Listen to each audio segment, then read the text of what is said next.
I think dito sa show nyo, sinabi ko last December na pagbukas ng bagong taon, open warfare na. No? Kaya mukhang hindi naman bago. Mukhang expected naman itong ah, outburst ni ex-President Duterte last night.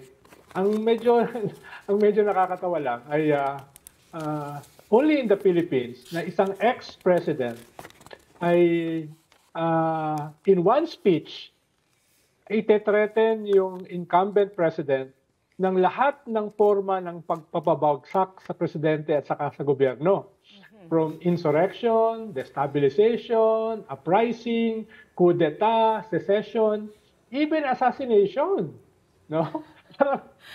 dito dito lang ako nakakita ng ganyan, no? Na lahat ng uri ng pagpapabagsak ng presidente at saka ng gobyerno ay sinabi niya in almost one breath, no? Oo nga, Ronald, alam mo, ikaw hindi ka nagulat na nangyari to, pero para sa amin medyo nabulaga.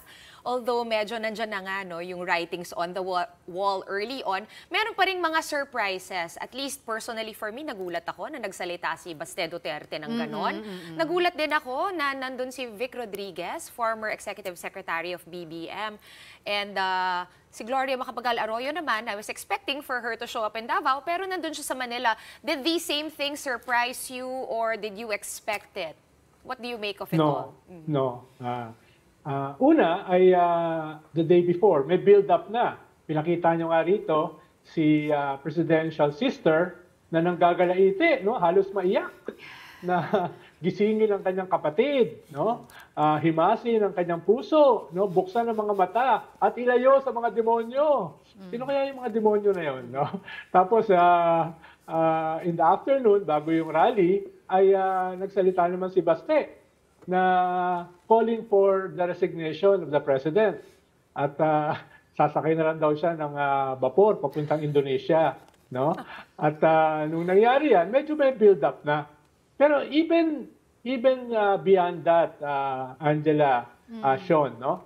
As early as 2022 after the election, nakita na natin yung mga cracks eh. Halimbawa, with the presidential sister, no?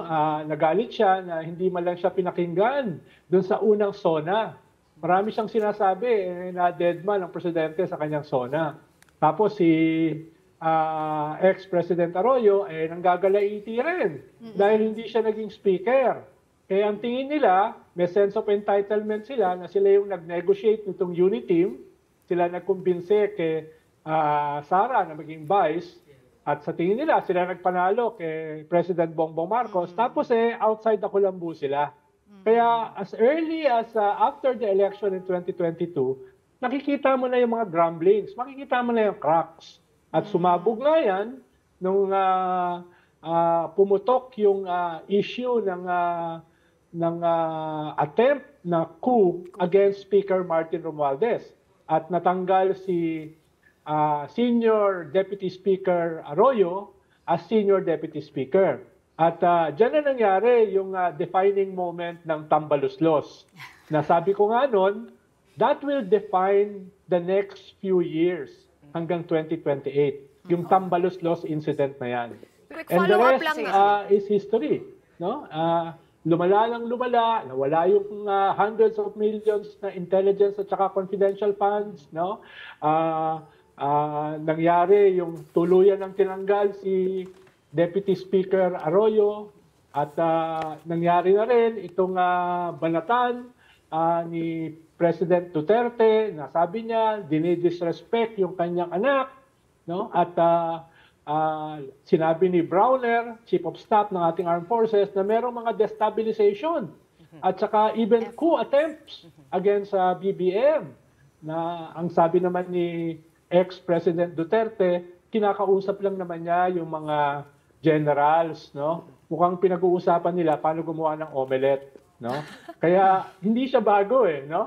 Right. Ang pinaka-last straw rito ay yung ICC. Bagamat sinabi ng Secretary of Justice at mismo ni President Bongbong na hindi sila magko-coordinate sa ICC, which is logical dahil hindi na tayo membro ng ICC, pero papapayagan na nilang pumasok. no? And this wasn't lost on the Duterte. No, para sa mga Duterte, this is an existential issue. Yung existence nila nakataya rito. Pag pinapasok yung mga Duterte, pinapasok yung ICC, dahil sa testimony ni Las Cañas, hindi lamang si Digong at saka si Bato ang kasama. Kasama rin si Bongo, kasama rin si Sara, at marami pang iba.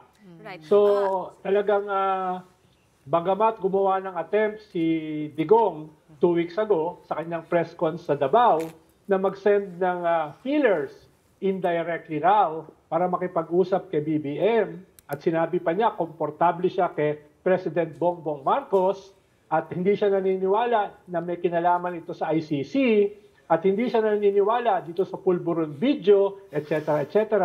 Mukhang no takers eh. Kahit inaayos ni Amy yung meeting, mukhang hindi natuloy. Kaya ito, talagang nag-escalate na itong binanggit ko sa inyo last December na open warfare.